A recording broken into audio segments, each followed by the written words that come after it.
कोई सेटबैक, क्योंकि तीनों लोगों की कोई कॉन्स्टिट्यूंसी नहीं है। I wish them well.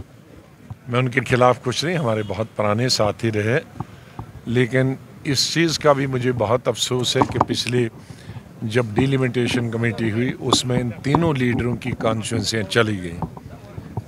Reserve, किसी की रिज़र्व हुई, किसी की डी रिज़र्व हुई।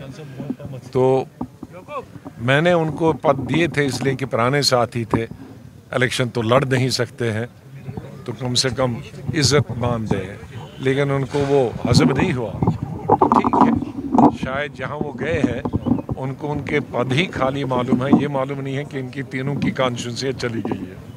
ये आज नहीं है, आज से 25 साल पहले भी जहाँ मैसेकर होते थे, कभी सिख का मैसेकर यहाँ वादी में हुआ था, कभी कश्मीर में कश्मीरी पंडितों का मैसेकर हुआ था। मैं ये नहीं कहता कि खाली कश्मीरी पंडित और सिख मारे गए, हिंदू मारे गए, मुसलमान भी हज़ारों की तादाद में कई गुना मारे गए, लेकिन मुसलमानों का कोई न कोई बहाना करते थे। लेकिन अब इक्का दुक्का जो मुलाजिम यहाँ कश्मीरी पंडित था उसको मारते थे। तो वो एक हमेशा पाकिस्तान की पॉलिसी रही है, वो बहुत ही अफसोस है, और उससे यहाँ के मुसलमानों को बहुत नुकसान होता है। शायद मारने वालों को ये इल्म नहीं है कि किसी भी हमारे गैर मुस्लिम को मारने से सबसे ज़्यादा नुकसान कश्मीर के मुसलमानों को होता है।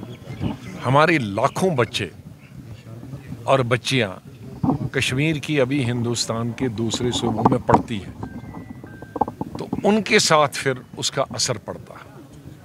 तो मैं समझता हूँ कि कश्मीरी अवाम भी इस बात को नहीं समझते, क्योंकि मैं दिल्ली में रहता था तो मुझे शिकायतें आती थी कहीं बेंगलोर से, कहीं यूपी से, कोई दूसरे, कि देखो वहाँ वारदात हुई है हिंदू भाइयों के साथ, तो यहाँ अभी हमें डर लगता है, खौफ लगता है। लिहाजा इस बात का हमें एहसास होना चाहिए कि कभी अगर एक हिंदू को मारा जाता है तो लाखों हमारे लड़के लड़कियां जो कश्मीर के हिंदुस्तान में पढ़ते हैं उनके लिए हम आफत तैयार करते हैं।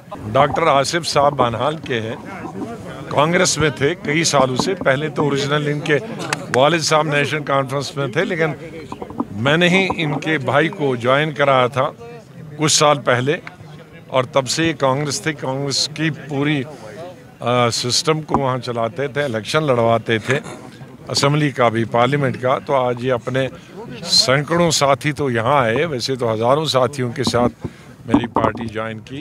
आसिफ साहब का, इनके सभी साथियों का बहुत बहुत वेलकम करता हूँ, खुश आमदीद करता हूँ।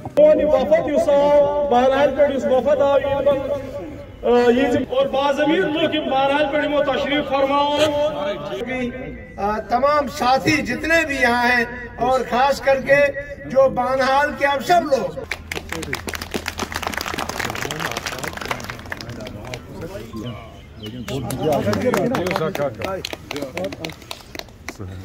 टेक वन अब आपके व्हाट्सएप पर। व्हाट्सएप करिए हाय 9728253663 पर।